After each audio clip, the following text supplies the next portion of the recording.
আমাদের এই ডোম্বিভ্যালিতে 23 মে 2024, এই 4-5 দিন আগে ডোম্বিভ্যালি এমআইডিসি এরিয়াতে ফেজ 2-তে আচার্য না আচার্য কেমিক্যাল ফ্যাক্টরিতে একটা বড় বয়লার বিস্ফোরণ হয়ে যায়। তো শুরুতে ওখানে মারা গেছিল 7 জন না 8 জন, এখন হয়ে গেছে সেটা 12 জন, আর 100-র ওপরে 100 থেকে বেশি লোক আহত হয়ে গেছে। আর বিস্ফোরণটা এত শক্তিশালী ছিল যে আশেপাশে যে 4 কিলোমিটার এরিয়া পর্যন্ত যত বাড়ি টাড়ি ছিল সবার জানলার কাঁচ টাঁচ ভেঙে যায়, কোথাও ক্র্যাক চলে আসে। আমাদের বাড়ি মোটামুটি 1-1.5 কিলোমিটারের মধ্যে ছিল পুরনো আমার যে বাড়িটা। তো বাড়ি মানে ফ্ল্যাট, তো তার মানে সেই সোসাইটিতে আরও সব যাদের ছিল, আমাদের কোনো কিছু হয়নি বা কোনো কাজ টাজ ভাঙেনি, কিন্তু আর সোসাইটিতে আর যাদের ঘর ছিল তাদের মোটামুটি প্রত্যেকের ঘরে কাঁচ ভেঙে গেছে বা প্লাস্টার হয়ে গেছে এরকম, বা ক্র্যাক এসছে এরকম হয়ে গেছে।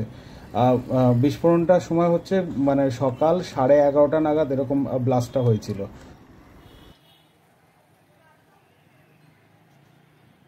দমকল থেকে সব লোকজন এসেছিল। তারপরে আহতদের আহত আর নিহত যাদের মিলাপনগর হসপিটাল, মিলাপনগরে আমাদের যে এইমস হসপিটাল আছে ওখানে নিয়ে যাওয়া হয়। তারপরে পুলিশ ওই ফ্যাক্টরি মালিকের বিরুদ্ধে আবার অবহেলা বা অনিচ্ছাকৃত হত্যার জন্য মামলা দায়ের করেছে। এখনও উদ্ধার কার্য চলছে। আজকে হচ্ছে আমি এলাম 26 তারিখে, আজও পর্যন্ত ওখানে কিছু কিছু চলছে, কাজকর্ম চলছে দেখলাম।